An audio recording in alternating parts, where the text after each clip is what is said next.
Hey, welcome to the show, everybody. I'm wearing a bright hat so everybody can see me. Wake everybody up.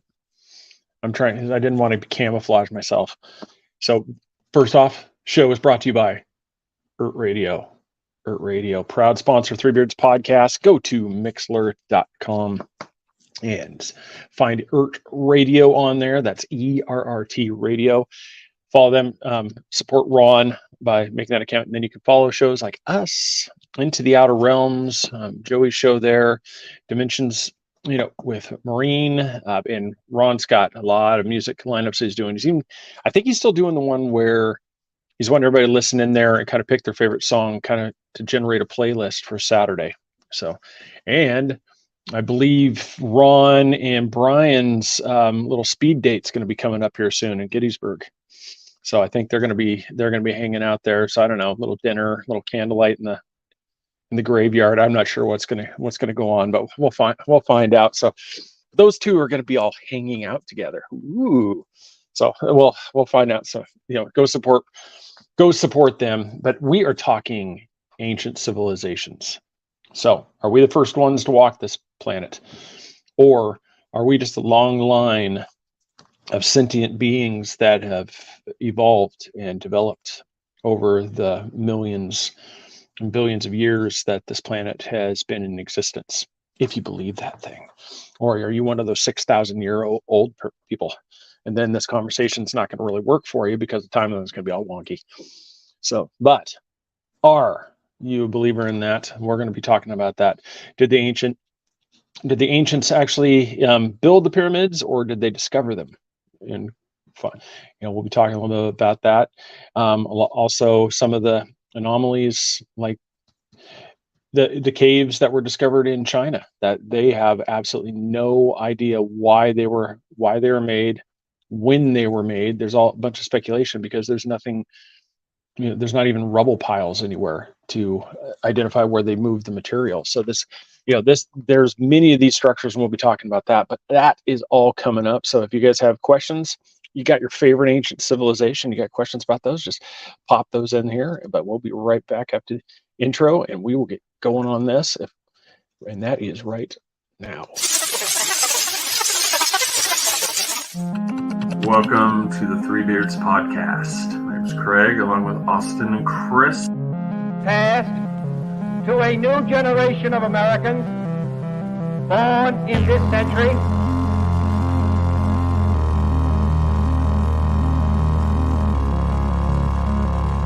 Let me out. I'm afraid that is quite impossible. I need you.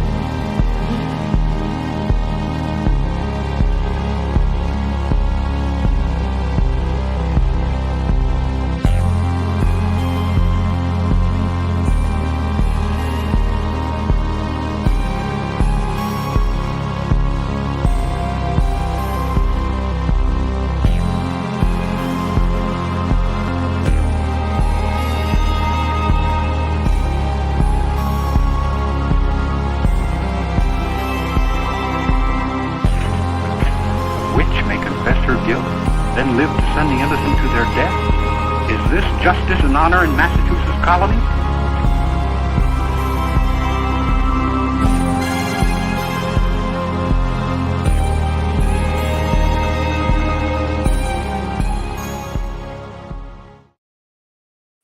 All right. And I don't think I mentioned, we also have a Mark. We have a Mark. Mark Eddy is with us. Hi, everyone. Hey. Welcome, everybody. Al's in the chat room. Penny. What up, Al? Penny. Welcome. It's not going to be a date with Mr. Ert Radio. Hey, all I know is you, Ron, meeting up together, one-on-one, mano at Gettysburg. So it sounds like a date to me. But Hell hey, yeah. whatever you want to call it. I'm going to go fire some cannons off. That's right. Punk if you like dueling. So welcome, everybody. Yeah, so the rumor was that there's supposed to be two other guys here with us. Carlito wasn't able to make it, and I'm not sure where Tom is. So he got busy. Yeah, we'll just go with that. They got busy. Did he get in touch with you? Maybe he forgot. He might have forgot. So how can anyone forget the Three Beards podcast? It's a mystery. It's a mystery. Maybe he's upset. Did we send him flowers or something? No. Oh my God! I apologize. I'm looking for a photo for this episode. Well, you're assuming I'll put it up on screen, so all right. Yeah. Well, when you assume, you make an ass out of you and me. So. We're not talking about the Knights of Templars. No. Pyramids. Although I am one. I do too. So there you go. We'll kind of do those introductions. Mark Eddy, he is the not really. You're the show host, but you're on Barbara DeLong's program. Yeah, I'm kind of like a sidekick. He's her Ed McMahon. Yeah. I know. Yeah, it's just you kind of. So do you drink like Ed McMahon? No, I don't think Mark's had a beer in about 30 years. I have a glass of water. Yeah, you can imagine it being vodka, but is it tepid? It's out of the cold tap out of the bathroom. See, I actually drink the water out of the bathroom. Out of the bathroom? I can't drink water out of the bathroom. It's like drinking water. Well, it's the cold on the kitchen sink kind of isn't working properly. But I got the glass filled up like 20 minutes, probably about 20 minutes ago. And since it is a warmer day, it is tepid. Well, there we go. So I guess it's not. Yeah, it's, so it's not really refreshing. If you guys can share it too, I'm not seeing it up on my thing that's popping up on Facebook yet. So it's. Yeah, I don't know. It's good. It's showing up on YouTube, but it's not showing up on Facebook yet. So we'll trying to get that pushed out there so people can find it too. It's been like that for a bit. I mean, it has. I'm seeing it on Facebook. Yeah, we're not really sure what he's wearing. It's kind of like a pirate ship Hawaiian shirt. I'm not really sure what it is. Yard, me, sir. Oh, it's sir. Pirate ship. That's a pirate ship shirt. And so, it's got booty on the back. Booty. Right literally. I'm booty on the back. All right, so it's showing up on Facebook now. So all right, there, I got that. Shared that out here. So hopefully we can get that pushed here for people. All right, so what we're talking ancient civilizations, and I just wanted to start off with you guys, kind of with that question I began the show with. Do you believe we are the first actual sentient civilization that is developed? I shouldn't say civilization. First, like race that's developed, on this planet. No, absolutely not one bit. So, Mark, yes, no. Oh no, I'm agreeing with Chris and Brian. So yeah, so it looks like we're kind of all on the same boat on that one, where it's just it doesn't really. I'm a believer in. I don't really know if they've ascribed a name to the theory, but the theory is that it's like an ebb and flow. There's a pattern, almost like that wave chart where the civilization reaches a peak, and then there's something ultra destructive that happens. That either they go off world, which you can go down a path where that some of the alien races that we may be seeing or something could be former residents of this planet. But what happens is to get to a point, we'll even kind of use us. Like if we went full nuclear war with everybody, we'd bomb ourselves back prior to the Stone Age. It would take a matter of days, and then you would have, after just a couple of years, the bow and arrow would be pretty much a modern technology. And then as those people die off, then you'd be back to just rudimentary tools. And then you're just everything that you have that we're looking at right now would cease to exist because nobody would know how to work on them. Right. And create them. And so you could have somebody that has flying cars, like the Anunnaki type thing. You could have this super advanced race that was flying around. It would be the tales of legend to us that, they have all these, fantastic things, but they could be right where we where we're headed, to where they got to a point to where they had such advanced technology, something massive happens. And then the people that are left over, the person that knows how to cook, do the things, doesn't know how to make the phones, doesn't know how to fly the ships, doesn't know how to create, how to do those things. Well, then pretty soon that technology just disappears, decays, breaks down. And now you have, like most things, there's one way for things to be preserved, and that is to carve them into stone. Mm-hmm. That is across the board, and that's why we're fine. Yeah, it sounds a lot like Atlantis. Yeah. Well, here's the thing. So the big thing that's being talked about a lot lately is the Tartarian race that was out of Asia, that supposedly was a more advanced civilization than our own. Some of the things that have been recovered, like self-automated cars, free energy. Your steeples in your churches are not there for a holy reason. They're actually to grab energy. And the fireplace was actually used to pull in energy from two different sources and create ions where you actually got in touch and recharge your body, which is made from energy. So apparently what happened with the race is, I'm just doing a quick summary on it. It was a great flood. Where have we heard that before? And mud just covered everything, like, tons and tons of mud. And they found buildings, to give you an example of what we're talking about. Some of these great structures and buildings, they go down just as far down into the ground. So what they're proposing is that there was a civilization here well more advanced than ours, and through the culmination of mud, and it, for whatever reason, it was destroyed or failed. And they're now discovering these, monumental structures that go, like, if it goes 30 feet in the air, it's going to go about 60 feet underground. So just add it up.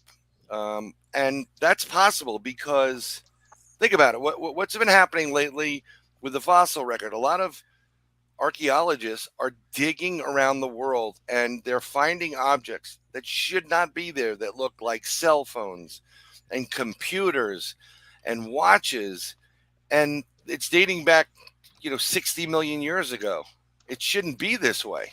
I don't think they had phones 60 million years ago. What do you think? I think we are one of dozen different developed civilizations that we get to a certain point and we do stupid things like we're doing right now, and we destroy each other.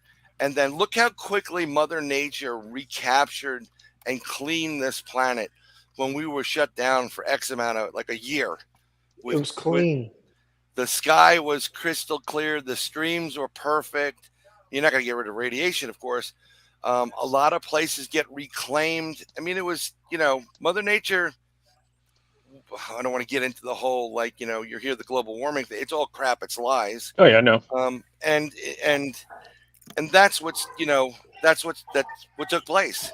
So I definitely believe we've had several different, at least minimum 7 different civilizations throughout the world that have, come and gone, and we're just next on the hit parade. Yeah, that's so. Okay. What I would. So while you kind of brought some of those things up, there's some background noise in here, and Chris yelled at the cats. Yeah. So what I would, for me, I was trying to think how the best way to just kind of frame the different things. You brought up the flood. Well, what that most, if not all, major religions, cultures, they all talk about a major flood event that occurred. And this isn't something that, in a way, people use it as, see, that's why the Bible's correct. But everybody has it. So, I mean, it's the same way. It's across the board. Everybody in the world, they talk about this, that some cataclysmic event occurred. We don't know what it is. We just know that somewhere around the beginning of the Younger Dryas period, something occurred. And It's always the younger Strias period. Please. Yeah. No. Yeah. And Menzoria. No, sorry. That's one of those. That's one of those things where it really, because if you look at timelines, like they talk about ancient civilization timelines, like if you look up right now, if you search up Google, what they're going to tell you is the Indus Valley civilization is one of the things that they put as one of the first civilizations on here. Well, the problem with that is Göbekli Tepe shows up, and that is if the Indus Valley is what they're saying is the oldest, well, there's a slight problem. Who built the Göbekli Tepe area that's almost 4,000 years older than that? There's probably union workers. Yeah. And so you have this, so there's obviously an intelligent, organized human, population for them to create sites like Göbekli Tepe. And they're actually doing some excavation work right now in Saudi Arabia, and they think they're finding, and they've been finding some, some Golfers? structures and stuff there. Yeah, I'm trying to. I have to look that up, but that's. While you're looking that up, Mhm. I'm gonna go share that screen of you talk about one of the greatest civilizations. Greatest was Egypt, right? And we may have heard about, in the Grand Canyon, they found cave with Egyptian artifacts and giants, and it was blown up, that type of thing. So it's just, oh my God, I can't even present anymore. How do you stop the camera? They don't even let you share stuff. Slides, share Should just screen. be present. Yeah, share screen, and I'll put it up. It's been slow. So I'm sharing something right now where you have the Sphinx on one side, not sphincter, but Sphinx. Sphinx? Sphinx, and the top is in the Grand Canyon. And it sure as hell looks a lot like what the bottom was you've got supposed to be. you got the legs, and then Even the back with part the right pyramid. Even with the pyramid in the background. Well, Now, what they're what the theory is well, no, it's like what the theory is like back that that there was a civilization before that created these monuments globally. That's why we're seeing stuff Alaska and the Alaskan area, Antarctic. We're seeing pyramids all over the place.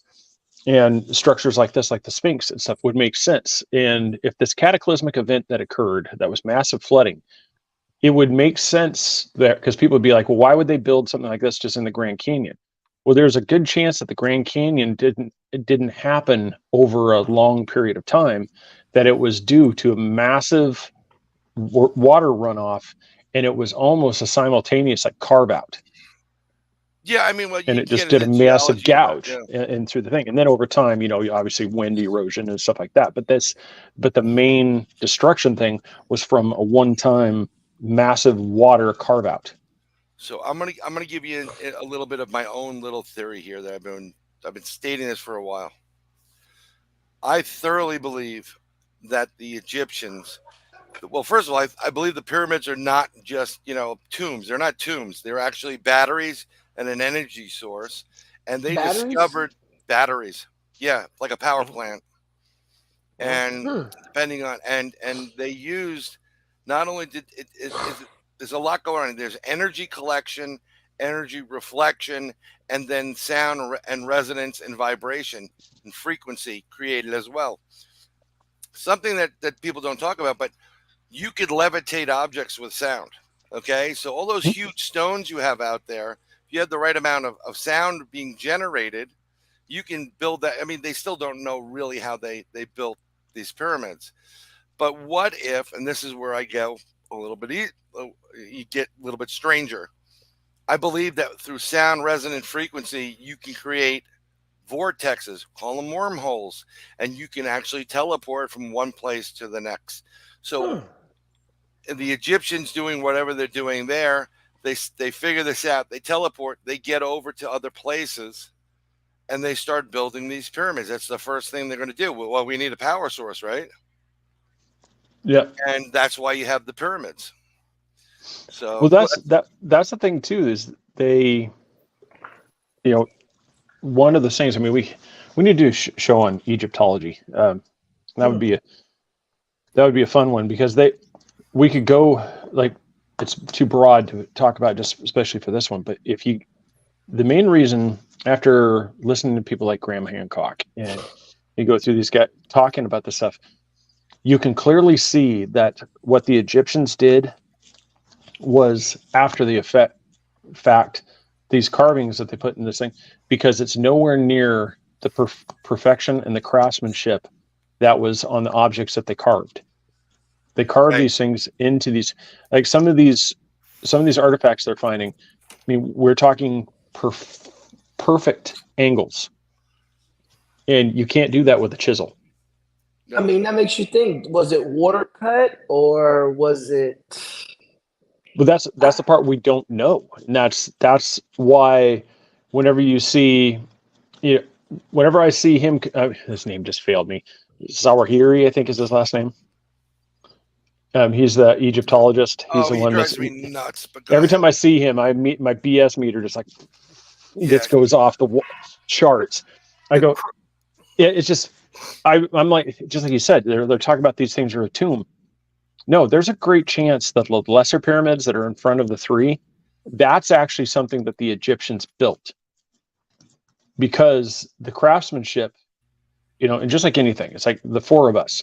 If we all decided to start drawing pictures or creating birdhouses, eventually down the road, we're going to start making better and better birdhouses to where they're going to become more elaborate, more sophisticated. Things are going to get better. But if you look at what happens in Egypt, it's reverse. The construction starts to lessen as it goes. They're not improving. The architecture and everything is getting less. And that shouldn't happen. Well, maybe we should start with the dog, that when you pull the tail, the light goes on first before the bird. Yeah, exactly. And that's, so when you get those type of things, that's one of the first questions that, a lot of times when you pose it to them, they don't want to talk about this, because it's one of those that doesn't make any sense. How do you create such a massive scale of something like the Great Pyramid, this pinnacle of construction that, these perfectly fit blocks, and then suddenly you've got these ones in front where it looks like you literally just couldn't care less, and you just threw them in a pile and said, hey, we got another pyramid. Well, where does the bent pyramid fit into this? That's a good question. Well, I mean, you're talking about, if you go into Egypt, so you're going from many different gods being worshipped to one. So maybe, the need for, 17 different type of structures wasn't there. All you need is one structure, and they lost the faith. I mean, it seems like whenever there's a decline in a society, faith is the first thing to go. And there's the bent pyramid for anybody that. I mean, I don't know. How did you come up with that conclusion? Because most people, when things go rampant, most people pray harder. So I've never heard that terminology. That now, I know what you're saying, but I mean, look at the history. Look at your Bible, Sodom and Gomorrah. Once things move away from fearing something, like we have it right now, there's no fear. People have no repercussion for their actions. Like, do whatever you want, and they literally are going against, according to the scriptures, God's law. And what happens every time someone goes against the scripture, no matter if it's Judeo-Christian, I don't know if Islam has done it, but, I mean, all these societies start deteriorating, it becomes hedonism, and people don't want to work. They don't want to do anything. Like, I don't need to work. I'm the God now. And society goes to hell. What keeps, the mutual agreement of that we could destroy each other 7 times around with these missiles. That's great. But you have to answer to God after that. And I believe it's God-fearing individuals that, will take that extra step and like, whoa, let's back up. Let's see what we can do. Let's discuss this. And Al's right. It's lost knowledge, and that's one of those things. Is like where, and that's kind of where like stuff with, the Egyptians were prolific, like in, notating stuff, putting, carvings, depicting things. But that's one of the things, like record keeping on. Like what Brian was talking about. If this is a tomb, when we find tombs, there is elaborate carvings, displays everywhere. That's not in the Great Pyramid. And that, if this is something like the pinnacle of construction, why is there nothing glorifying the creator of this pyramid? And that's because it was found. That's why I'm a firm believer that the ancient Egyptians discovered this area. They found the Sphinx and the pyramids. And they took credit for it? Well, they basically, it would be kind of like, let's say there's a cataclysmic right now. So we're in the apocalypse. And so the four of us are walking around and we go into Washington, D.C., it's abandoned. And now we have the White House and we have this stuff, and we start making a thing. Well, we start building, with our families, we start building a civilization. Well, thousands of years down the road, you're going to have somebody who's like, look what these guys created. They created all these monuments out of marble and stone in this area in the Americas. And I go, we didn't create it. We just found it. We started carving. We started making our own thing, doing our own things to it. We didn't actually create the structures. As soon as you said that, the first thing that was going through my mind was, damn you all down. Yeah. You blew it up. Sorry, Charlton Heston, Planet of the Apes. Go take a look at it. Great movie. But yeah, no, I understand. You're like, hey, we just found it. We started to have a raven here instead. I think there are certain societies that are like that. Maybe they learned, you'll always have like that it's like any type of Stephen King movie. You always have like the same characters and everything. Some will just be drifters. Some will be like the science types. Some will be, it's your standard recipe. And then once they discover things, then they move up the ladder, and then they create a society like, we can't let these other people know about it because they'll take control. I think a really great example too would be just in even kind of modern things, the rat rod. That one, it looks like it's parts and pieces. It's a functional car, but it's nothing like what the original truck looked like. No, when you had that original vehicle, if you put the two of them together, they both run. But if you look at one is shiny, sleek, has all, has the thing. And then you have another one that looks like it was just parted and pieced together. It's functional. And that's probably what, like when you get stuff like the bent pyramid, that probably was an attempt by this civilization to recreate what they found. Yeah, I was just wondering about that. And then you get, is it Saqqara that has the like wedding cake look to it?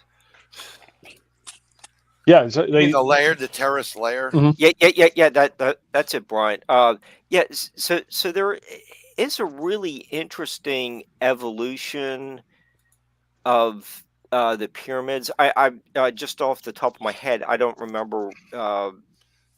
If they come before or after, like the Great Pyramid, but I just wanted to pose that question. That was a great question.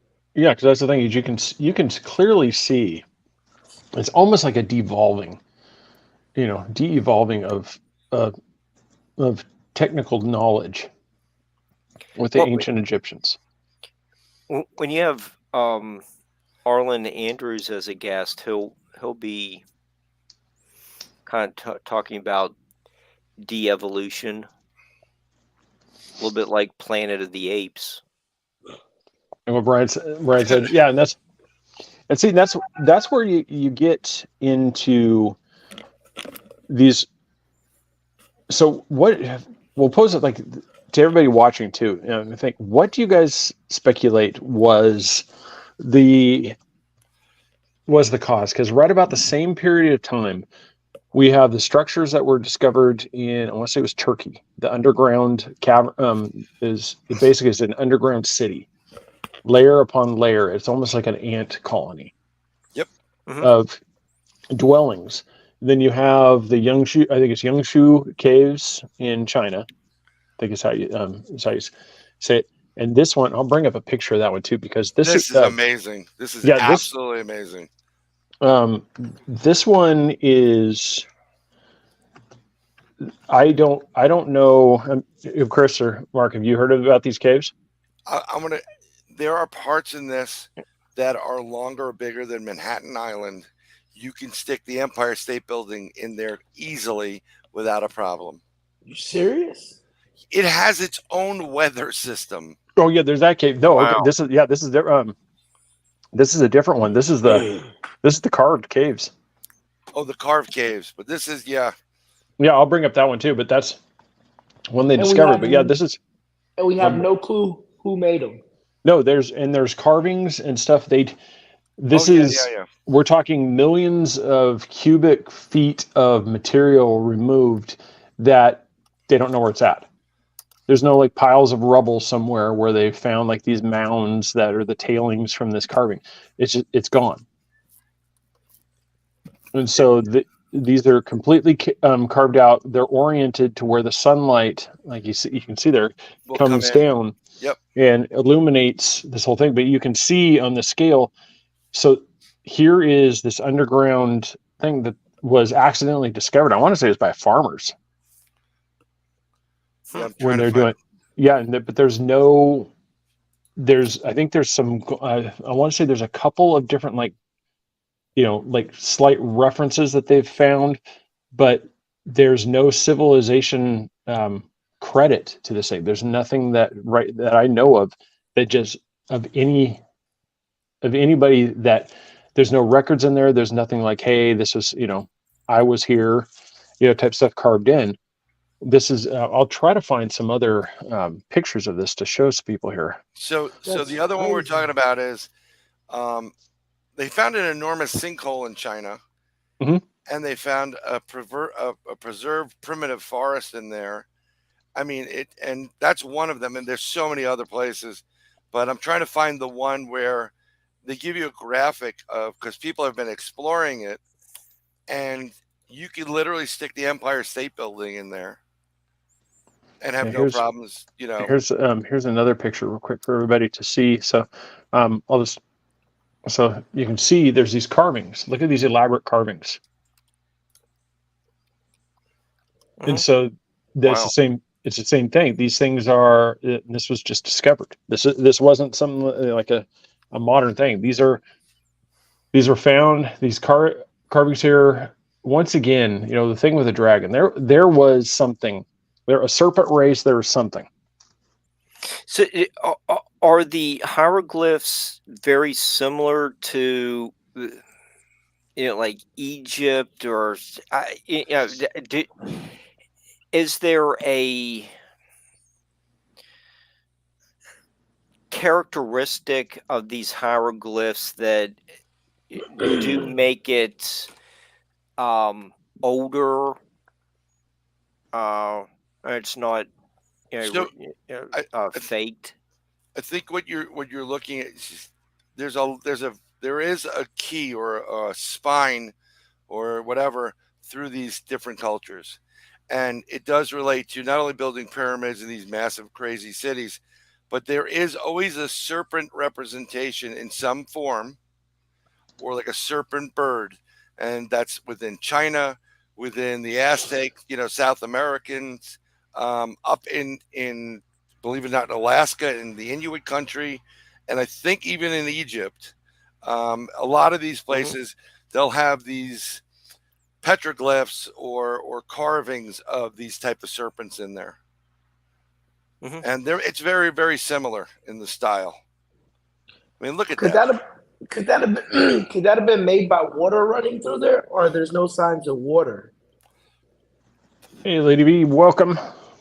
You know what? It looks like it was layers. They started and they went around. They did the perimeter, went around, planned out, cut out, like, drew on the ground, like, we'll do this. started going around because you can see the layers.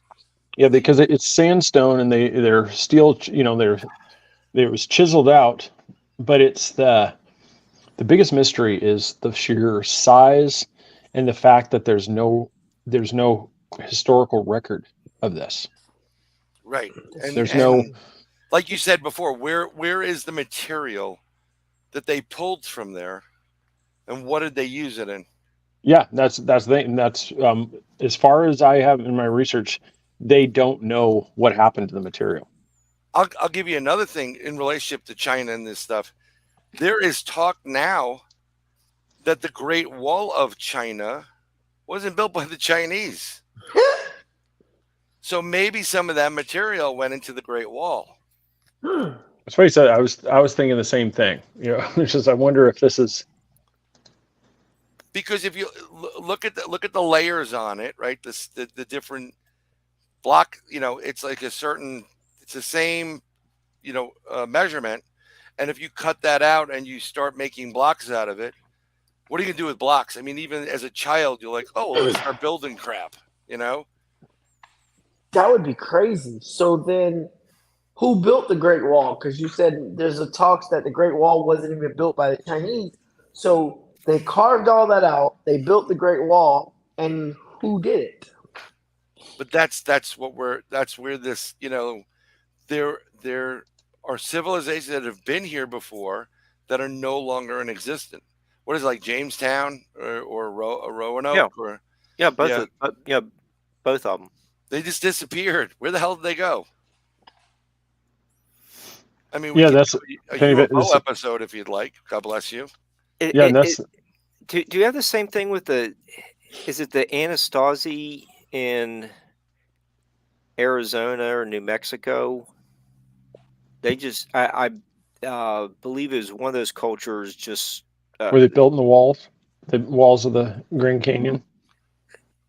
The one that just disappeared. No, they disappeared. Yeah, they just. Anasazi. Okay. Yeah, and they just. Well, there is a little bit of a record because there are petroglyphs, and basically, let's go into the indigenous individuals for North and South America, it's really one. You can't really just break it up. There is talk, and they've always talked about star people and beings that would come and appear, and some of them would be taken, and some of them have been promised to be taken at that point. So maybe they were taken. Maybe they were taken prior to the Great Flood. There's Brian's sinkhole cave that he was talking about. Yeah. Look at the size of that. But there's another cave. I forgot what it is. It may be connected to that. It is so massive and large. It has its own weather system. That's not a joke. I think this is that same one. It just I mean, it's mind-boggling. And then when you hear people in the realm of the paranormal or whatever start talking about inner Earth beings, maybe these guys went into Earth. Yeah, it's I think it's a 600-foot cavern.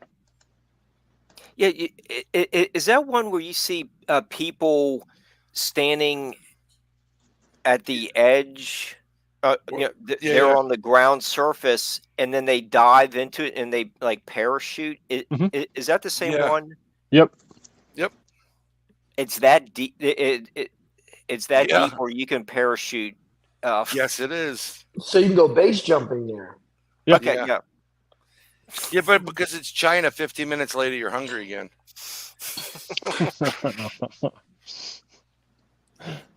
Oh, starting with those jokes already.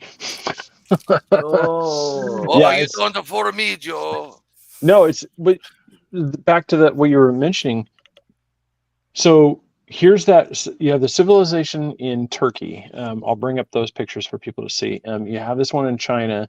You know, you potentially like these caves. So is it really that far of a reach to think that something could have happened it couldn't even been around the Younger Dryas period that forced everybody to go underground?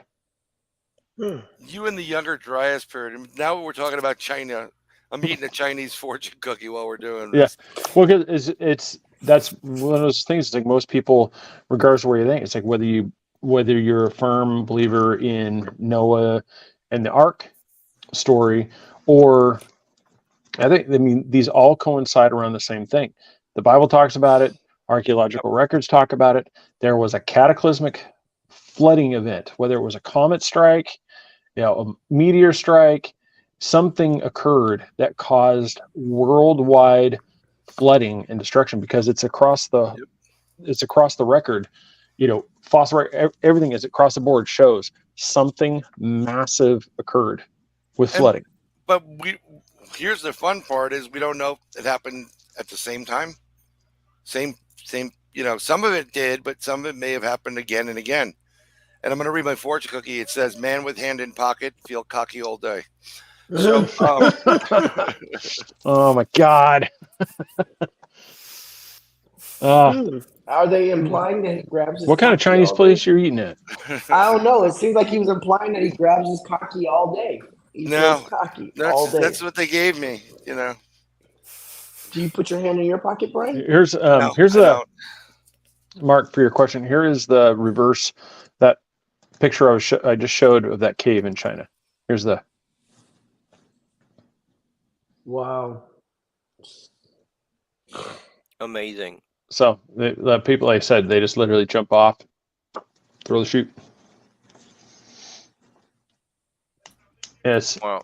Yeah. Some of these geographic wonders, subterranean worlds. That's a really cool topic. Yeah, I mean, go ahead, Mark. Sorry. I was just going to say, just to follow up with what Craig said, is the Bible gets into that too. Is in I think one of the early passages of Revelation, they talk about, or John's writing about the people who live under the ground. Old people. Who are they? And you get some of the native legends that talk about like the ant people that come out. Yeah, and that would be kind of where I just showed the picture right here, Darren Kuyu. Yeah, there you go. Yep. And it looks like Fine Waldo. Well, do you know how this was discovered? No. This for anybody, like I said, for anybody that doesn't know how this was discovered, anybody correct me if I get this wrong, but I'm under the impression that it was a guy who was doing some remodeling, and he went and he was doing, I want to say it was in his basement, and he was in a wall, and then he discovered it when he actually went through it. It opened up into this other chamber, and then from there they've discovered, I want to say it was over 200 different chambers. I mean, it's a massive. Let me see if I can get the actual dimensions of this for everybody too. Part of this, and what you were saying before, Mark, is if you look into the history, like Jerusalem. I mean, in biblical times, many have tunneled underground and lived underground. The French, the catacombs alone. Think about that. You get the Roman ones as well for the burial. Yeah, it's really an interesting topic. Joey and Craig have covered the subterranean levels of the Denver airport. Yeah, it's almost as if we're built to be digging underground. And then you get into the as above, so below, and I'm not going to get into that end of it, but they think that their estimation is that this Darren Kuyu could have sheltered as many as 20,000 people, and it was designed for to allow airflow and everything. So this was designed. This wasn't just like an impromptu. They even have, because they pretty sure like this was during the Byzantine era. I'm going to share this next screen because they think it was used for. They think it was used for people to hide, but it was one of those. This isn't just something that you just like war's coming, so hey, let's just build this. As you can see, this stone rolls in there as like a doorway. So that's what this. So like out of Indiana Jones, this thing just rolls over to seal that off. Well, I mean, maybe there was something above that was so horrific, or that they had to retreat inward. Lizard people. Not necessarily lizard people, but there are the jinn that when you look at the Holy Saint Michael prayer, it doesn't talk about just Satan. It talks about every evil animal that prowls the earth seeking the ruin of souls. There's a lot of them.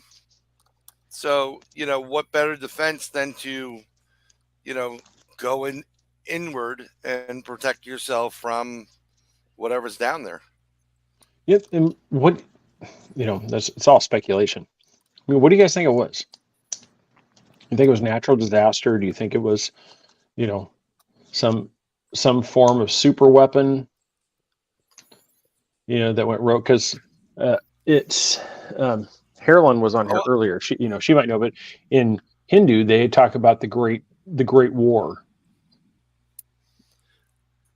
Well, I mean, there are certain places on this earth that they've done digging in for the fossil record, whatever, and are clearly remnants of some kind of nuclear explosion. So maybe there was a nuclear explosion. What do you do in a nuclear? What is a fallout shelter? You go inward. Maybe they had something. Just because some of these civilizations may have been that much more advanced doesn't mean that you don't fall back on things that are primitive that have worked over and over and over again. Go ahead.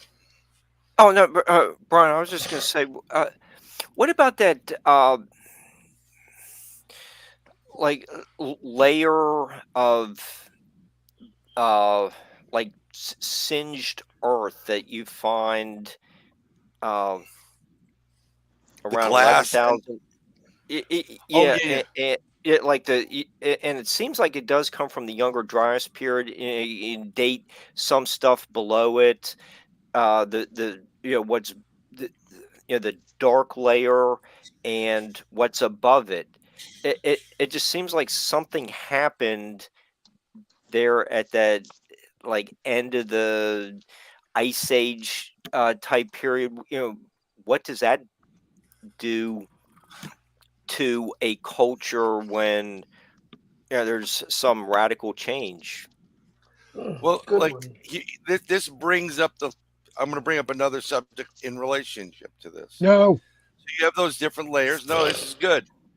So this is where you would get the Planet X and the Anunnaki being here with a huge battle, torching the earth, fighting one side of the Anunnaki with another, repelling them. They go away. The earth is scorched. That's it. It's, and what happens? It takes decades, if not more, hundreds, if not millions of years for, the winds to just pick up, spread seeds, go back and forth and repopulate. Or it's the building block, which is carbon, and something comes from out of space, like a meteor, lands here, spews, the biological materials that is the basis of life, and then it starts up again.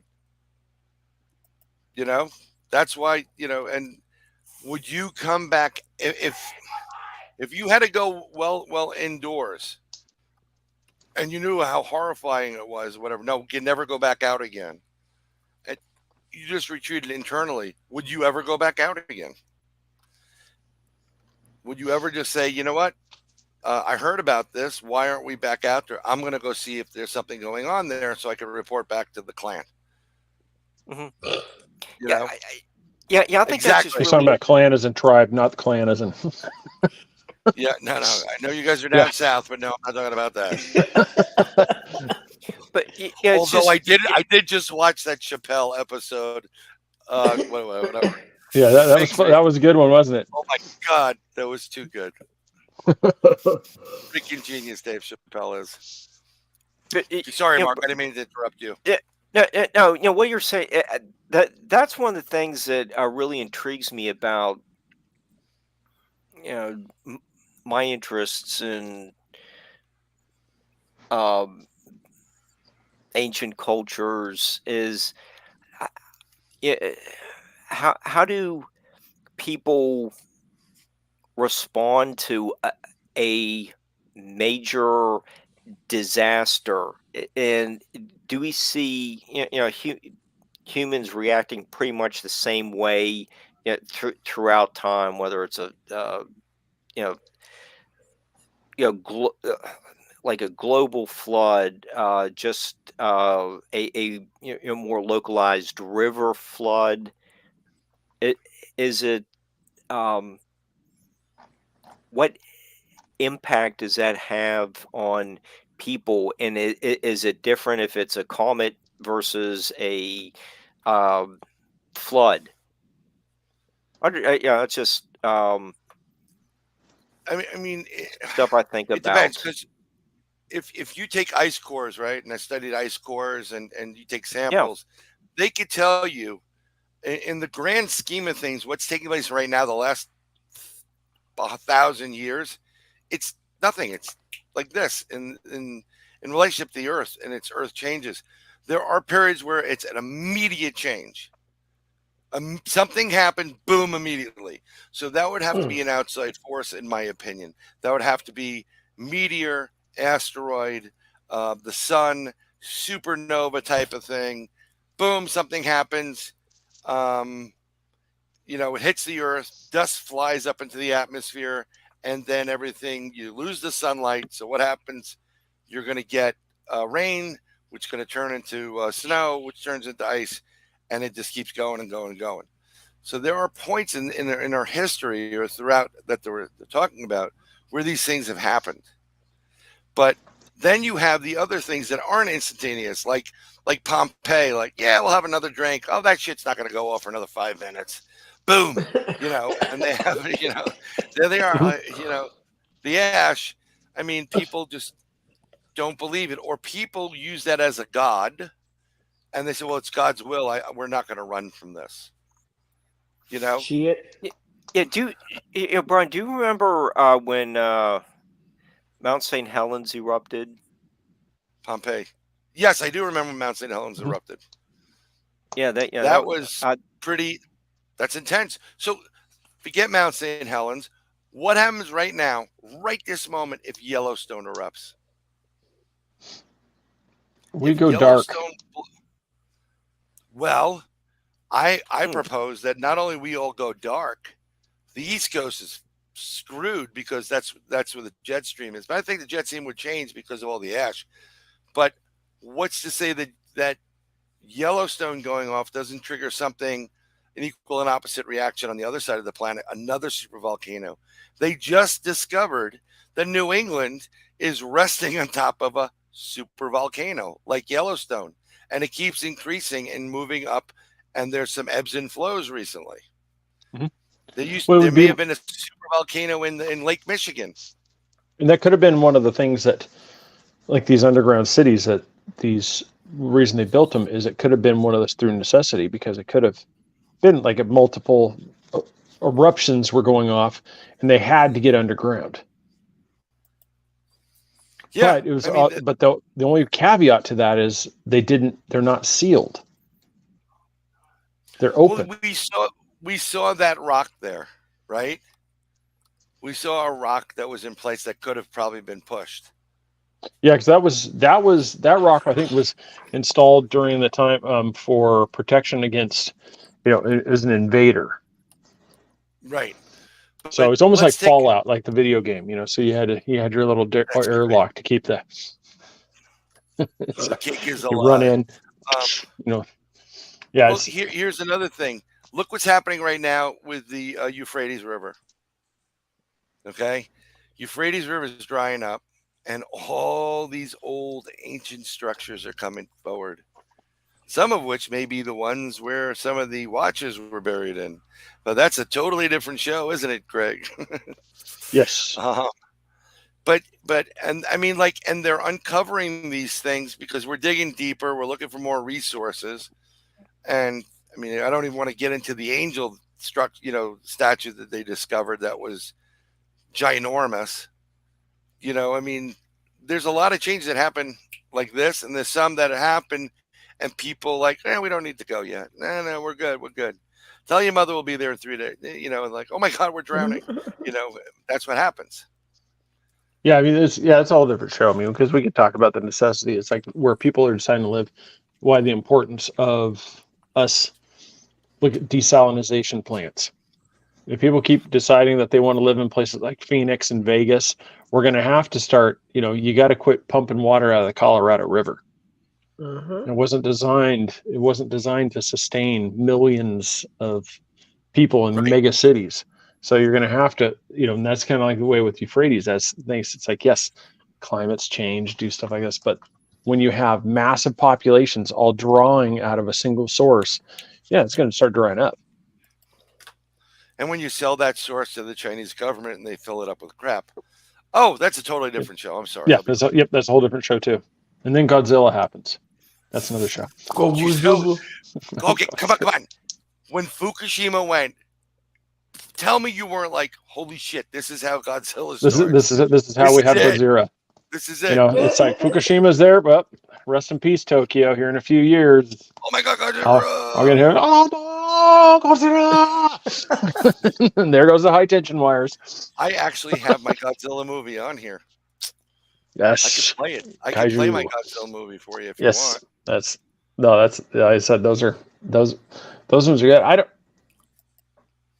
Through this research, I mean, I know Jack Churchward doesn't believe his grandfather. I mean, I from the other show, but it's one of those. Do you guys think that Lemuria? Did you get that point, Craig? Did you get that point?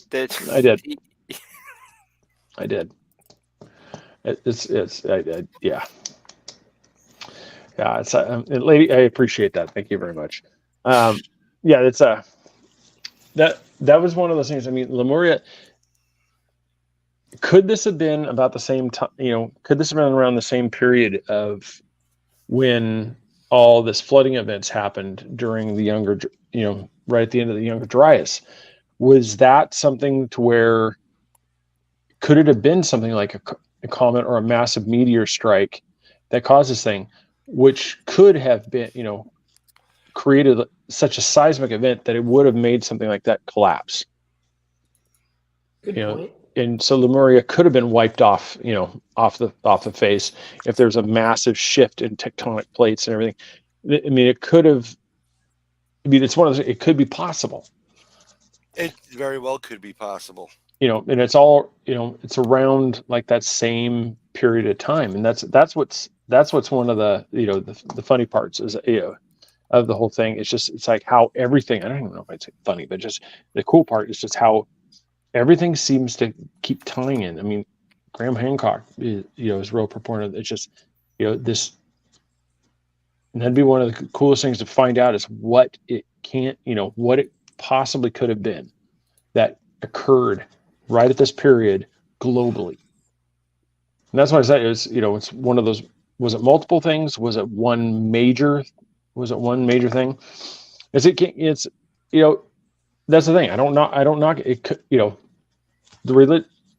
for the religion thing, yes, it could have been a deity that type thing, but it's one of those. It goes beyond, like for me, it goes beyond just the Bible, because the Bible is one accounting of this same event. I mean, for all of their things, if the crazies of Clearwater, that's what we call them, because if you bring up their actual name, you get yourself in trouble and all that stuff. So the crazies of Clearwater, if they actually have an accounting of something that other religious groups, and other people around the world, it doesn't mean that their doctrine is the one. It doesn't mean that they are the thing, but it just means that they have an accounting of the same event that occurred globally. Right. But not even But not even that. What do you think about maybe the Vatican has more information on some of this stuff that they locked away in their vaults and nobody knows? Well, they could, because it's one of those. Micah is going to be a great one, to tackle that thing too, because he's one of those things that locked. That's one of the greatest things. As long as crazy to the Clearwater, they do the same thing. As long as you have some of the key pieces locked away to where only the very few can see it, it's one of those things. Like, there's this knowledge that you basically keep people, as long as you keep people enough in the dark, they keep wanting to progress. They keep wanting to try to find the next answers. They want to keep moving along. If, like I said, if I gave you all the answers right now and you're just like, really?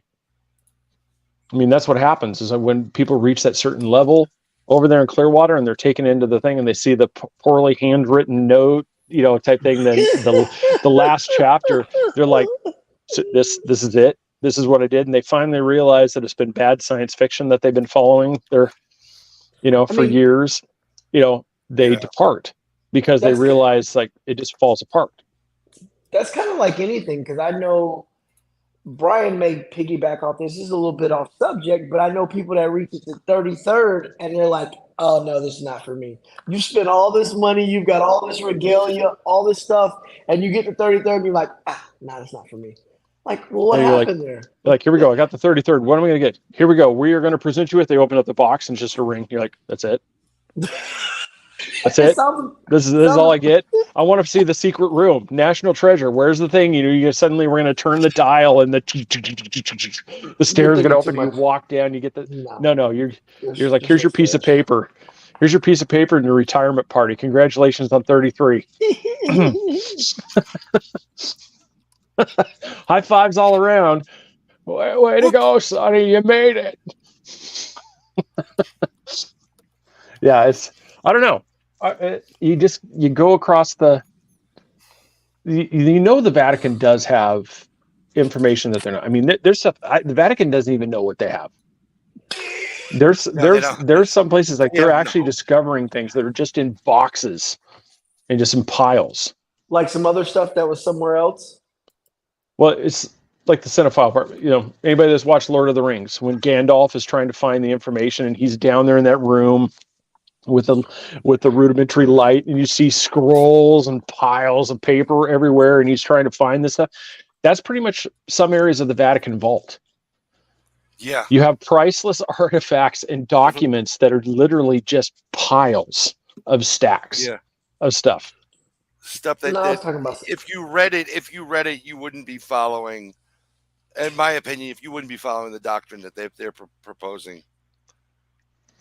No, and that's where I said Micah's a really good one. And that's what I'm saying, is that they could have it. I mean, they could have. I mean, there's a reason why, the Vatican started talking about aliens and observatories, and it's like, because what does the Vatican need an observatory for? And why do they call it Lucifer? Yeah. Well, see, that'd be a great thing. Like I said, when Micah goes on to and that's one of the things. Lucifer is the morning star. He's the light bringer. Right. He's not, he's actually. Lucifer is the one when God said, "Let there be light." Who created it? Lucifer. And there was.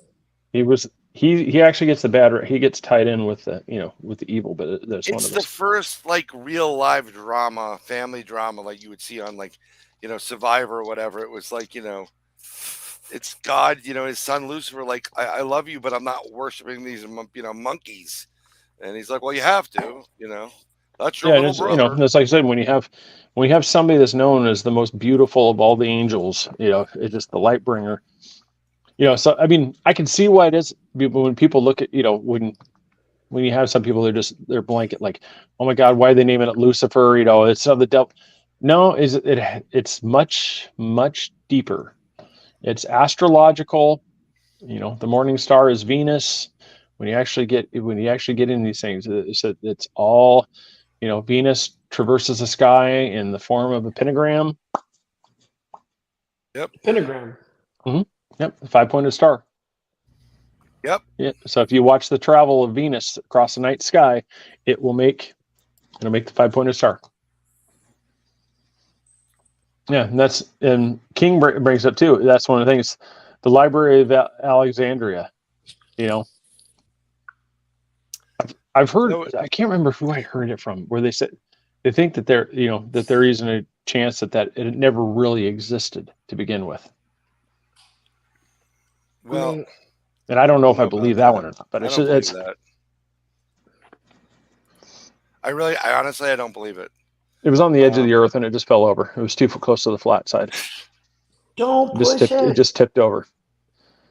Exactly. Everybody went over to the wrong section all at the same time, and it just kind of tipped over and just fell. And that's why we can't find it. That's possibly. It's kind of political, but do you guys remember that the congressman, when he was interviewing the admiral, and he was questioning him, and they were talking about deploying troops in Guam, and he was worried that if we deployed too many troops, that the island would tip over. It would cause the island to capsize and it'd flip over. And he give him credit. He did the best thing. He's just like, we don't anticipate that being a problem. What an idiot. That was the highlight. Yeah, it was just, it's stuff like that. I mean, I don't know. I mean, the library, I was talking about if I could go back in the past. That'd be kind of some of the stuff that that would be cool to see. Like if the library, go see like the Library of Alexandria. I couldn't read any of it. English did not exist at that time. Go join the craziest. You might be able to figure it out. Man, we're getting stalked by a cat. Yeah, he's photobombing the hell. But if you go join the craziest, you might figure it out. No, you gotta sign over your existence for like billions of years. So not the case. Yeah, no, it's that, but that's the thing. So I don't know. I mean, it's when we get to so in depth. We have to do in depth on different other cultures. I mean, because I put in the picture like here behind us, because, and this is the part where I've always been fascinated, like the lost knowledge part, the Hanging Gardens about Babylon. How do we not know more about this? All we know is just very little little records, but just the grandiose that was the gates, the gardens. I mean, here it is in the middle of the desert area. And here, it's basically a gigantic oasis. Yeah, and how, if the gardens are hanging, how are they suspended? I've wondered about that as well. Yeah, because the picture doesn't. I try to find pictures. They don't do it justice. If I remember the thing, it's not just that they were, that they moved dirt and moved water and they just made planters everywhere. No, it's like it was literally a wonder of like how the gardens were there. I mean, I don't think it was like Pandora where things were floating. But it seems like an engineering marvel. Yeah, that's what it was. And like the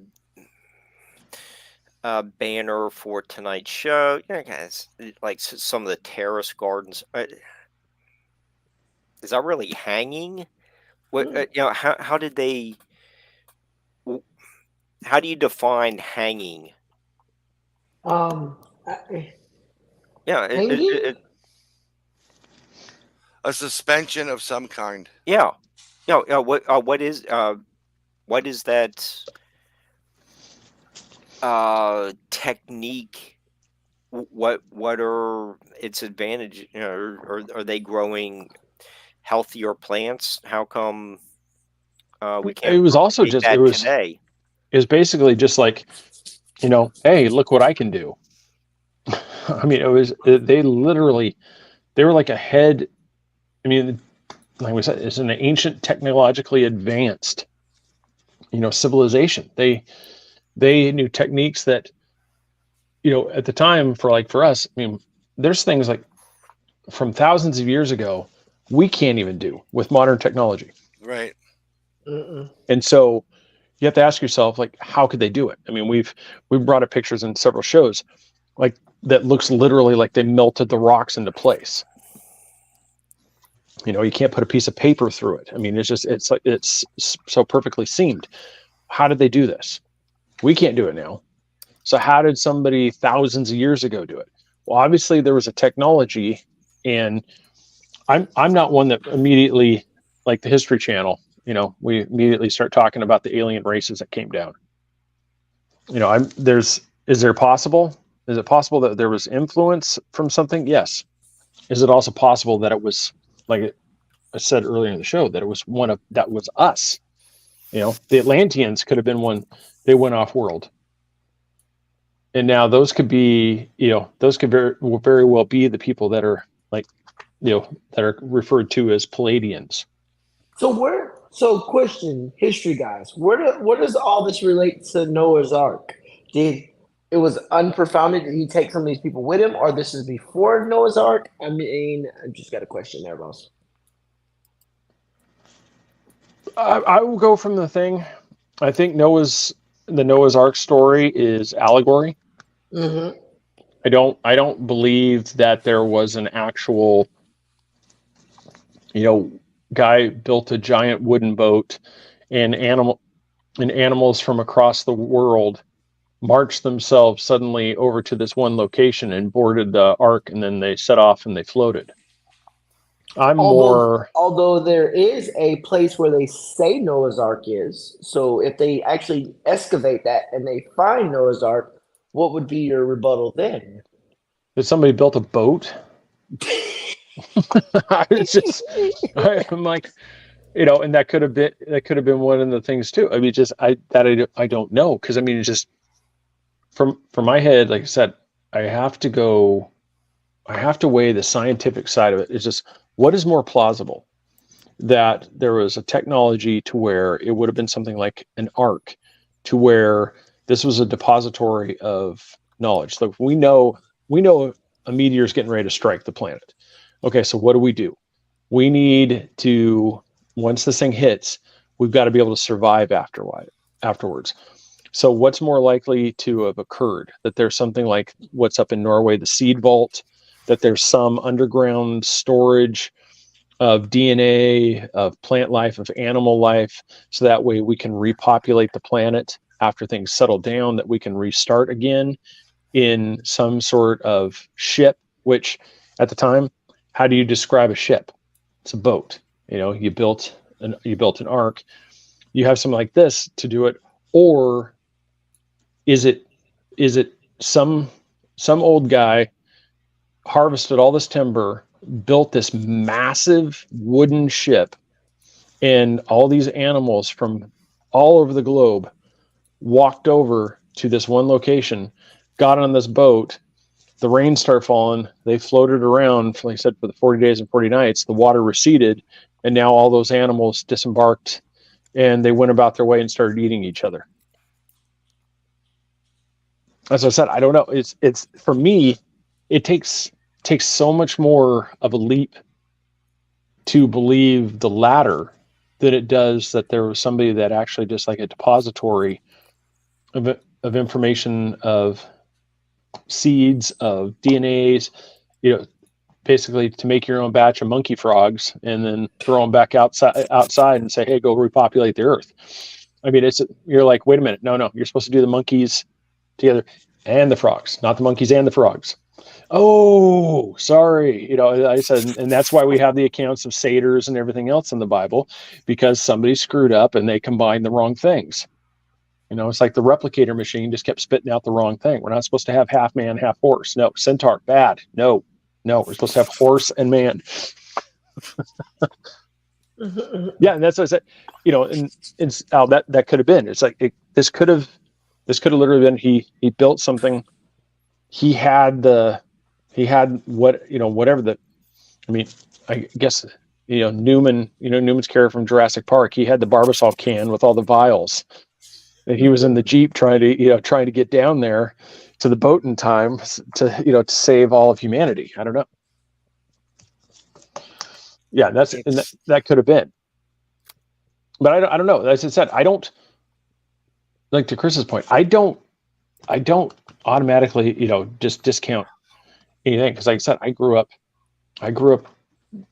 with going to church and believing the Noah's Ark story, but just over time, it's one of those things, like as I'm doing, like, through the scientific thing, it takes so much more, in a way I'd say faith, but it takes so much more disbelief to literally believe the Ark story over that there was something more, like an actual technological, side to it. That seems like so much easier of a thing to believe in than the opposite. But I don't know. Like I said, that's enough of me bloviating. I open the floor. Take me off. Well, someone likes to talk a lot. I know. Yeah. God. Puts a green hat on. He thinks he can run the place. Well, aren't we the Grinch tonight? Yeah. No, I mean, so what are your guys' thoughts? I mean, do you guys believe literally the Ark story, or do you think that there's something else? Because I mean, like I said, I believe the majority of the Bible is allegory and is, almost like the Grimm's fairy tales. It's parables to live by, teachings. No, I actually believe it's real. And actually, it was a post recently by someone that I'm friendly with on Facebook. I've seen this video. They went in and they did underwater camera work and exploration of the River Nile, Red Sea, and they discovered chariots there that would fit, and it carbon dates back to where Moses said, let my people go, and party in the Red Sea. When they Exodus. There, one of my friends, a brother, Chris, did a whole presentation on the pyramids, and his theory is in the king's chamber of the Great Pyramid, there's a little box that's there, and people thought maybe the remains would be in there. But if you look at the shape of the box and the dimensions of the box, and then you take in consideration what the Ark of the Covenant has been described numerous times, it literally fits where the Ark of the Covenant would have been. And if it was a power source, and the Ark of the Covenant was a power source, which is reported that it was, great power coming from the Ark, who's to say that it didn't get recharged through using the pyramid, and it was a portable battery system for battles and war? With the Ark of the Covenant, did you get the 7 veils? It's I didn't get the 7 veils, but it's I'm just looking at the Ark of the Covenant as it's a piece. I do believe that if we can determine that Moses somebody parted the sea, and chariots went in, and they found Egyptian chariots in there.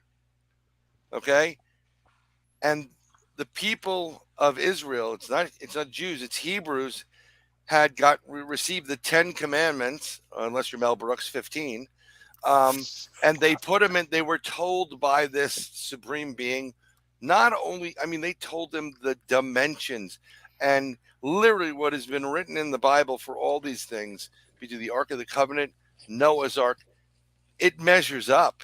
So either somebody's telling the truth,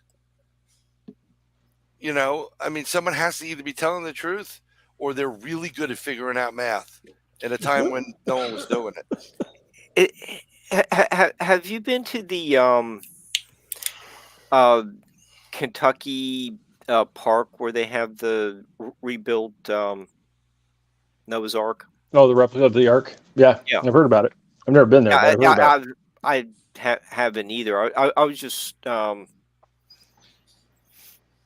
wondering if any of the viewers have been there, if they have a comment about it. It sounds interesting. I believe it is built according to the Bible freaks.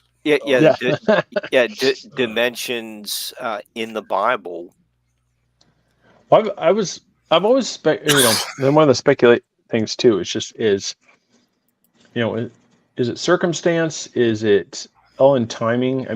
It could have been something as simple as not even really simple, but it could have been something like they were in the process of leaving, and during the chariot time, that they, earthquake, and that's what would have caused like a massive flood that would have wiped it out, and you would have had, chariots at the bottom of the Red Sea.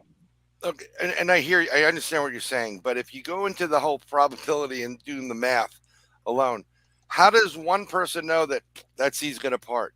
How do they know if we're looking at the stars? It looks like, we're going to part the sea. They would have either had to been able to see it before and predict it through certain elements, which would take a tremendous amount of time. All right. I mean, or there is a divine intervention. Now, saying divine does not necessarily mean God. I believe in God and the higher spirit. Could it have been ancient Moses was Edgar Casey? Whatever. No, Moses. Well, that's part of it, because if you get into the breakdown of the different tribes, okay, and what's very interesting is when it got to a certain point before they crossed, there's a couple of tribes that said, we're out of here. And they happened to find one of the tribes, the closest area. There is a spot that they know in Greece, and there's stars of there's Jewish symbolism or Hebrew symbolism, because it wasn't Judaism back then. King Solomon of the Hebrews, not the Jews.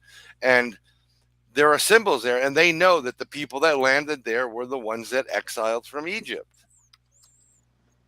I mean, you're the one that says, it would have to take so many people involved and so much information and constant editing and back and forth, whatever, to plan this, that it's virtually impossible to do. And how is it also if you I mean, I'm not here to defend the Bible, but how is it, no matter what religious text, version, old or new, and the Bible code stuff is pretty interesting, that things are found in there and answers, like legitimate answers. Well, and that was one of the things that they also did, that you take, I want to say it's like they took it to pretty much any volume. And when you put with enough data set, it's like you can get, like even in Shakespeare, like War and Peace, it can still do the same thing. Oh, I hear that, but what's the probability of that actually happening? Well, first of all, I don't think Shakespeare wrote that, but that's another show. Yeah, oh yeah. Yeah, we had a show about that with Catherine Children. Yeah, Bill with the Woolsack did not write that. That's my point. I personally believe throughout history there are select individuals that have been tapped by something. Here's an image for ants. You have to really look close to see this, but they said that this is one of my favorite memes too. It's on the top. It says, "Wandered in the desert for 40 years, Moses," and then they did a Google thing, and it takes 6 days to walk from Cairo to Jerusalem. They're walking around in circles. Yeah. And so it's I've said it on the show a few times. It's just like at some point somebody had to say, "For God's sakes, Moses, we've seen this rock how many times now? We're going the wrong way." Well, was God just going back with like a giant broom and sweeping away their footprints? I mean, eventually somebody's got to see a trail. I mean, you can't wander it. So, Joshua, we need a pee break, which is really funny. My actually ear, nose, and throat doctor, who's a great guy, one of his good buddies was Derek, John Derek, who played Joshua, the stonecutter in the Ten Commandments. So they were in the Air Force together. So little sidebar on that one. Yeah, that's one of the things I don't, it's like for me, growing up in the thing is, just watch it. That's one of the things that it's like when we talked about, like with the chariots, it's like they found this thing. So they've got these pieces, like they're discovering this, and it's when did somebody take something that was there and use that as a teachable, like the teachable moments type thing. Because one of the things, like the Egyptian record, there's, as far as I'm, people could correct me if I'm wrong, there's not a record of all these Israelites camped out in Egypt. They don't have record of like keeping all these slaves. You're muted. You're muted. You're muted. I know, that's why I kept doing that. I was trying to get to it. I mean, if you go based on what the story was with Ramses and the original Pharaoh, see, this is where Moses screwed up. Moses should have shut his freaking mouth. He would have been the prince of Egypt, then the king, the Pharaoh, and then he could have done whatever the hell he wanted without any problems. You know, Yeah, I mean, like, because that's the thing. As far as like I said, as far as I know, like the plagues of Egypt, I don't know if there's a record of that. Like So actual official record. They've done samples, core samples, and they've did discover red tide and stuff at that around that time. But yeah, and that's it's one of those things too. It's like the Bible. How does it not? They escape. Why does it not make any mention of pyramids, the Sphinx? Those that seem. I agree with you. And those are the type of things to where that's not a theological debate. Like I said, that's just one of those, like, I always have those questions. It's like some of these like major things, like the Bible too. Why does it talk so little about Jesus? It doesn't. What you see, here's where you get into the gray area, because there are other books in the Bible, and look at the Dead Sea Scrolls. Those are books of the Bible that were supposed to be in it. They were pulled. Heresy. It's heresy. I mean, can you really have a book of Mary? Yeah, well, see, that's just it. It's like one of those things. It's like the accounting. What happens before he becomes, from the early teens to his late 20s, early 30s? He's probably smelled a lot of pot. Well, there's evidence. I mean, if you believe some of the stuff out there, the theories is that he made it all the way, but there was even two Jesus. And that there's one, because there's like the tomb of Jesus in Japan. Samuel. Mm-hmm. And so that there's those theories, but that's one of the theories is that he traveled to India to learn from there, and that's one of the ones where the parable of the mustard seed comes from. Learn from the masters. That explains. Like David was, Carlos was talking about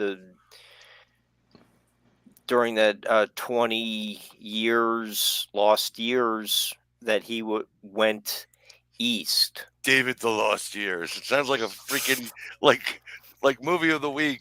I know, Jesus the Lost Year. Yeah. No, I think Jim Gaffigan. His. Damn it! I should have done something. His routines, about that one is the best one. It's just like, Joseph is out there teaching. Jesus is the carpenter, and he's up there saying, "I'm the Son of God." It's like, right now we're building a shed, so hop to it, Jesus. I used to do a joke, and and people were just getting. A lot of people laughed at it, and other people like, like depending on how religious you are. But yeah, Jesus is recognized in Judaism as far as the Jewish religion. They don't recognize him as what Christianity recognizes him as, unless you're a Messianic Jew, which you do believe that Jesus was the Messiah. Ooh, we slipped up. I was getting ready to say Mason. No, it's a Messianic. Yes, but I mean this is a really good, a great show would be something about the Bible. Trust me, you cannot miss the one when we have Micah on there. The first time we had him on there, wait till you get the second one. And so I said when you on there, this is going to be a good one, because his basically is that the Bible is coded astrology. Everything is about that. Jesus is the Son, and where the way he's talked about in different parts of the Bible corresponds to different positions of the sun. You're in different areas, so that's why he's referred to in one as the Lamb, as the because it talks about you're in the different signs, and so yeah, he goes through it. I mean, and he makes a pretty good case about astrology being just the way all the symbolism from the church, everything that they basically, and we kind of hit it on that, the church calls their observatory Lucifer in response to the morning star, Venus, When has that show been rescheduled? August, I believe. Okay. So Chris and I can acknowledge the use of true astrology. Not this like, oh, you're a Cancer. Tomorrow, if you eat chocolate cake, you're gonna get fat. You know, it's he's not talking about that part. He's actually talking. Yeah, he's talking. Some of the greater enlightened beings of this planet have used I look for astrology in the planning of this whole entire nation was planned based off of astrological alignments that would produce the best results. Washington, D.C. is 100% made off an astronomical alignment, because way back when we didn't have YouTube and people actually got to read and had as much time as they could up until you were like 23, because you were probably going to die at 24. There were a lot of educated individuals that sought more education or enlightenment, and they've gotten it. We don't teach that anymore. It's forbidden knowledge now. That's what's the scary part. Oh yeah, no, that's just it. I mean, they've got. I'm bringing up a couple. Oh God, Lord, they're all small images. Damn you! So we're gonna do it this way. So that way people can see, because this is what we're talking about, the layout of DC. You can see right here. There's one. You can see the circle, the larger 5-pointed star. Then you have the Washington Monument and its shadow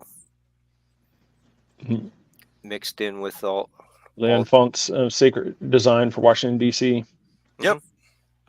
And so like I said, it's all sacred geometry. It's all connected, because here's a simplified one so people can see more of the breakdown, how it's just the 5-pointed stars on top of each other. You have the giant one in the center, and then everyone is like stacked. Mm-hmm. And that's one of those things too, where it's just as you see it was laid out. There was a purpose. There was definitely a purpose behind it. And so, like, here's the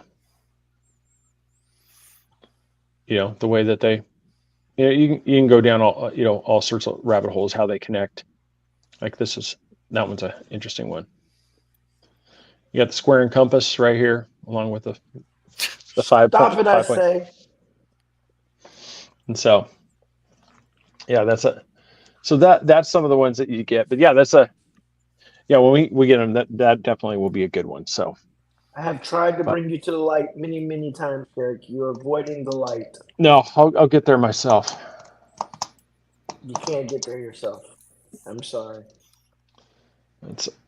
Hey, the original person did. Who passed it on to you? Yeah. Ooh, that little bit, which came first, the chicken or the egg? The knowledge or the person? That's that. It's just like anything. It's like, when people call themselves something, like, who was the first one to come up with it? That was the person that went and certified everybody else. Who certified them? And that's the knowledge is out there. Seek and ye shall find. You won't understand it. Just talk to Ramona. Yeah. Well, that's just it. It's it's kind of like what Chris, rolling back real quick as we're wrapping up here with Chris. The thing is, the same thing. There's a reason why they don't want to do it, because it all comes down to control. You can't once people have all the information, you can't control. People are free to make their own decision. That's one of the things, like I when it comes down to the Bible too. I'm always suspicious of somebody that says this knowledge is forbidden. You are not allowed to seek it. Those are usually somebody who is out to keep you under control. But the book is written in code. It's called a cipher. So if you can't plug in the words, you don't know what the book says. I can give you my book and you'd be like, I don't know what's going on here. Yeah, well, it's like I said, because I'm not part of that program, but the knowledge is out there. It's all written, and that's just it. It's like, but somebody who keeps that information away from the person, there's a reason. It's through control, it's through design, and that's one of the keys. It's like I always, there's a reason why dictators want their population to be dumb, because they can't overthrow them because they don't have the knowledge, and that's that's when the chicken came first, because there's no way an egg can lay itself. Exactly. So the knowledge comes first. I said the information was there, and then it's just the people that package it, how it's packaged, and how it's disseminated to the populace. And so it's one of those. It's like the grandmasters. And so yeah, it's definitely definitely cool. So ancient civilizations, like I said, I keep hoping that we keep finding some of these cool things like this, because it's like these caves like this, pretty cool to see topic. We're gonna be talking about mimics next week. We're gonna be talking about mimics next week. With Tim Schwartz. Okay. Tim Schwartz. Yep, Tim Schwartz. We're gonna be talking about mimics, and then you're not getting it, are you? We're going to be talking about mimics next week with Tim Schwartz. Yep. Oh, I got you. Yeah. I'm going to be an annoying. Richard Estep. He's the following week after that. We're going to be talking about grifters, frauds, and so, his latest book. American Grifters, Frauds, and Crooks. Can I play my Godzilla movie? And then here's the one that Mark was talking about, Arlen Andrews. I think that's who you're talking about, right, Mark? Yeah. Yep. Yeah, he'll be on August 2nd.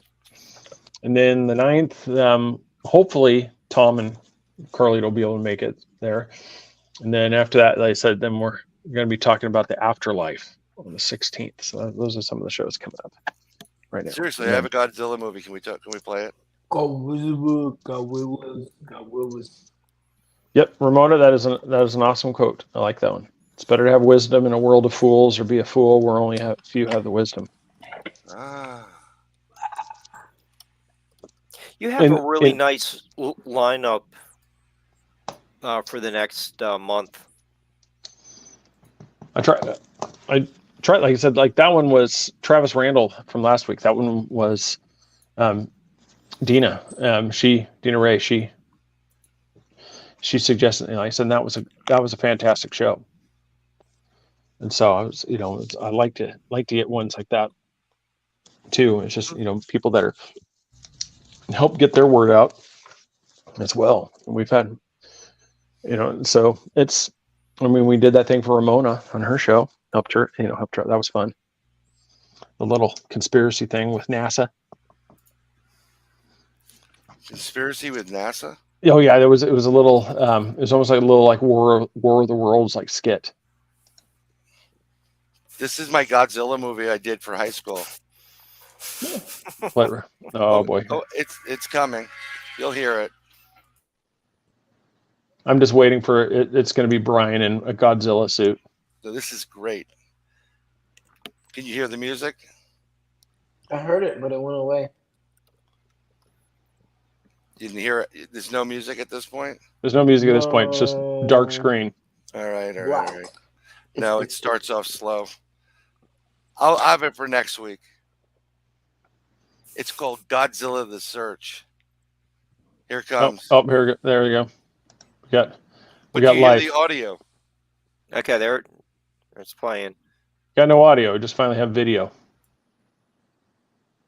Damn, it looks like a bunch of flies flying around and shit. I can barely see it.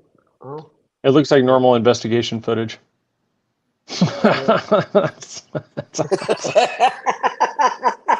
You did that. I did. I was close. It's an inflatable. Okay, is this you in high school? Is that you and Al? when you're Now you young. just picked some two random people. No, he's muted now. It's set to the song Godzilla from Blue Oyster Cult. Oh, So- nice. But what I'll do is I'll just put it online. It's like one of those Halloween inflatables. It's like and there's a lot of overacting. And he was, I won't give it away, but I play the Raymond Burr role. Oh, you didn't play Garura? well, No, I'm I like didn't play with Godzilla. between the hair and the shirts, I'm thinking Dude, it's this is the like 80s. a music. Yeah, it's like a the music. 80s. Yeah, it's like a music clip. You know, I'm expecting to hear Journey or REO Speedwagon or. So this is the 80s. He's looking for beer and cigarettes. Yeah. Or some MD 2020. MD 2020 was good back then. So now you're going to get to my Raymond Burr where all he says is, what is he doing? What is he looking for? And here's my fat face. He's looking for something. Cigarettes. And I happened to get these kids running up because some of them were Asian. Oh God! Terrible. You exploited the Asian children. Yes, I did. Yeah. I'm watching this and I'm just expecting like the line, Chef's parents from South Park. What do you want? They want a tree fitting. Want some salted balls. Yeah. What? So And that's at that time I noticed that there was They're a looking giant for dancer from the place to use, and all he wanted was tree fitting. Wait, what? Oh shit. there's That's a a lot 4-2. of That's a overacting. 4240 right there. He took the fuck out. See right there, that was the epic breakdown in the music video right there. Yeah. Oh shit. Eddie hurdled the bench. Oh shit. There it He's is. got the cigarette. Oh my God. Let's you put it get this a- way. Oh, did you get I got everybody went nuts for it because all I did was give him beer and cigarettes and it just deflated them and we got high in the park. Yeah, So, well, it's like right now he looks like he's getting drunk and passing out. It's exactly what happened. There it is. What was in that cigarette? Just regular cigarettes this time around. Oh, this time around. Damn. High school was a good time for weed, I'll tell you that. The hippie. Katie, how are you? Thanks for tuning in. Did you use this as This is my final for high school. well? Did you use it for your resume for No. your TV appearances? No, you know what? It's really That's what he sent in for. That's what he sent in for the resume. What's up, Katie? Yes, I said it for the rest of me. What's really interesting is this was great because everybody loved it. Everybody got it. It was either write a paper, take a test, or make a movie. I'm like, no brainer. We made a movie.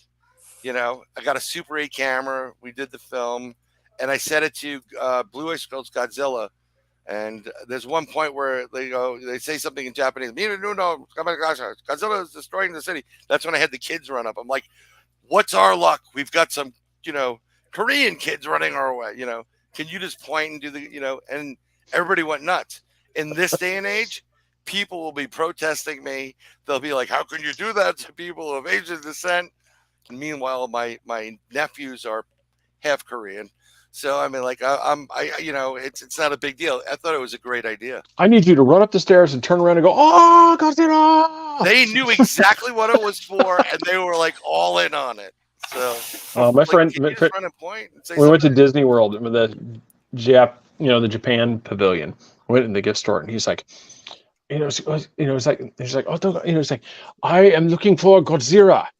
And she's like, oh, I'm sorry, no Godzilla here.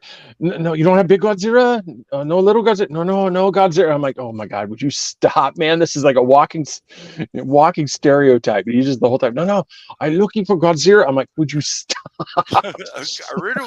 Yeah. So there's somebody in the chat from Canada right now that you need to have on your show. Yeah, I said, Katie, like I said, Yep. if you're interested in come on, I would love to have you on the show. Just, I guess, throw her some dates for Yeah. For I said, I'll reach out to you. Like I said, if you're, I said, I'd love to have you on. do we have to play the Canadian national anthem?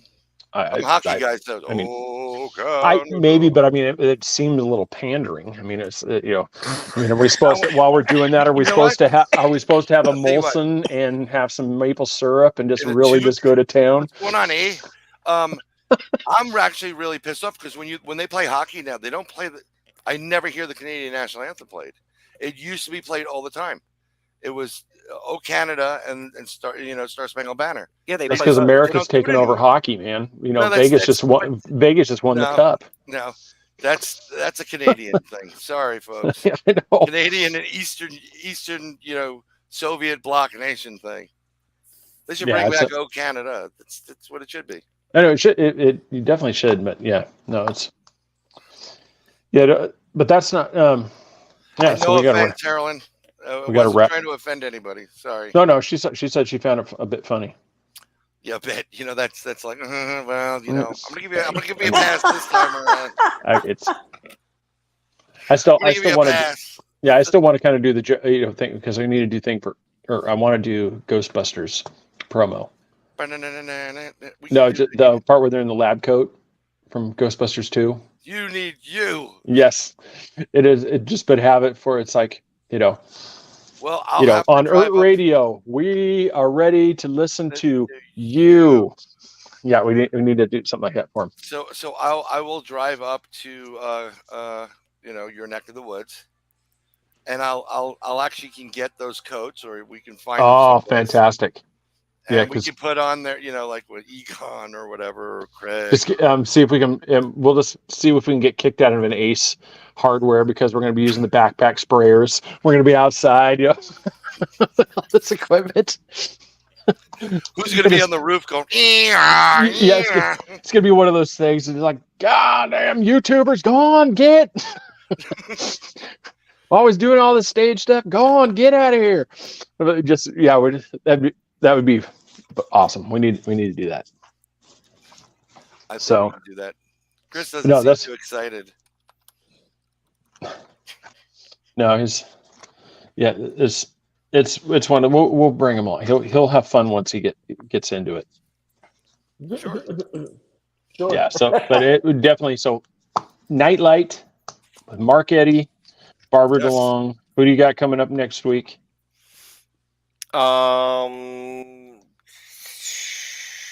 I think Barbara has Graham Phillips on Monday.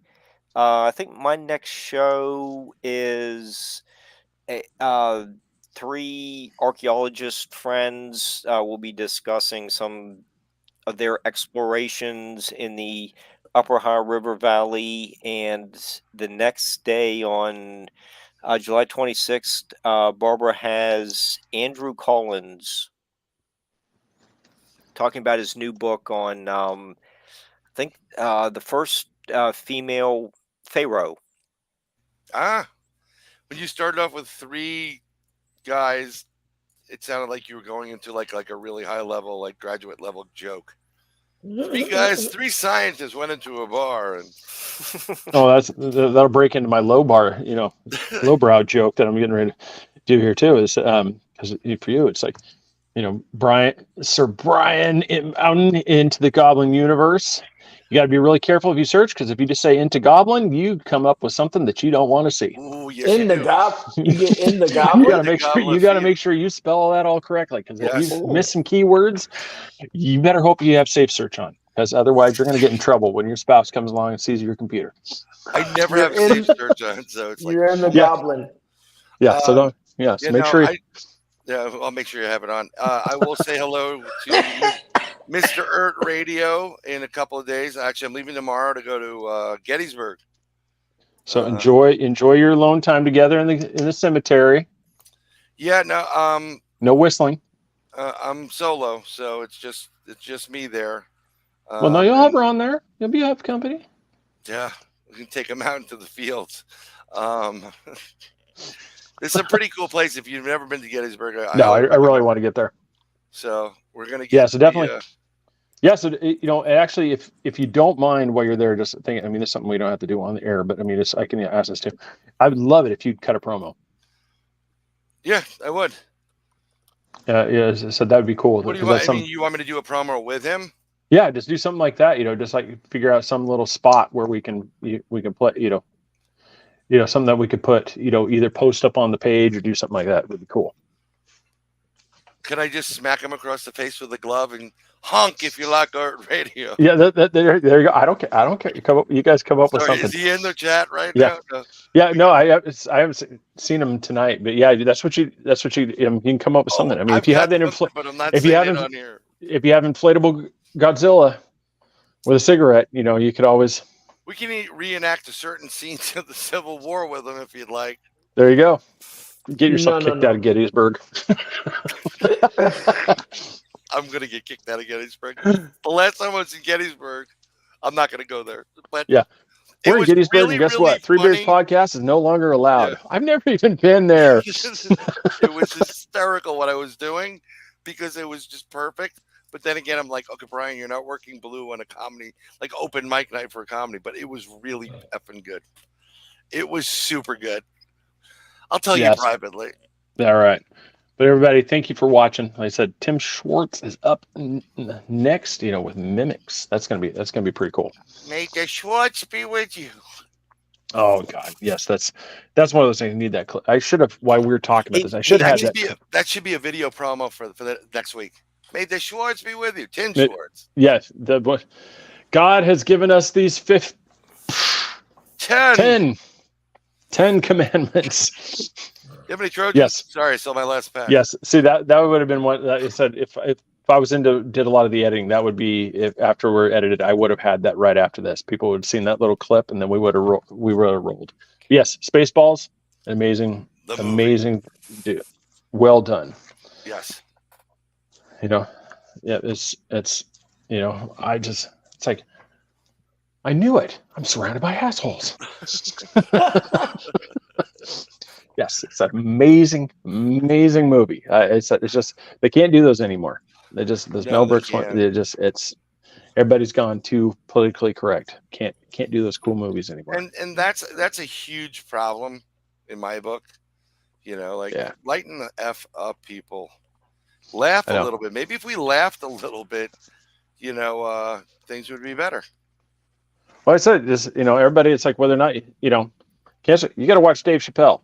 I like, he said, Sir Brian talked about it. Dave Chappelle has some really cool stand-ups, man. You got to watch it. It was so good. It's beyond belief. Yes. The show he did was amazing, man. You got his stand-up routines. You got to watch those things.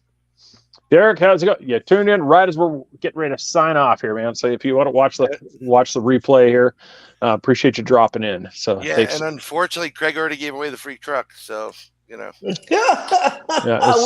Hopefully we get there. Hopefully we get there one day so we can be like, we're giving away a brand new Ford. I know. That would be great.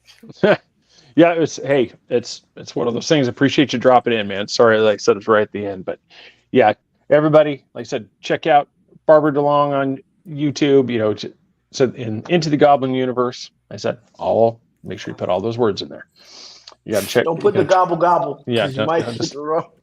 Yeah, it was a 1991 Yugo truck. 1990. I would almost at that point right now. I mean, because it's approaching 30 years now. It would almost be you're approaching, classic car, even as a Yugo. So it's one of those now. If you probably looked at it, you'd probably be like, "Ooh, check out that thing." So I don't know. Some of those European cars are kind of interesting to look at. Be interesting to have those restored with a 3-foot long license plate on the back. Yeah, nice. It's like, but he's saying, Brian, you're looking more healthy. So there you go. Thank you. Yeah, he's wearing his pirate shirt. You really should have Pirate Night and just take over Mark's other show. Well, yeah, we'll have to do. You have to do that one times like Joey's on here because he's really big into pirates too. So that would be good. Yeah. So we definitely. All right, guys. Well, hey, thanks everybody for watching. Thanks you for the support. Check us out on ERT Radio, where we broadcast every Wednesday night at 11 o'clock. And so check them out along with all the other shows. So everybody, take care. Appreciate you watching. We will see you next week when we're talking with Tim Schwartz and Mimics. May the Schwartz be with you. Good night.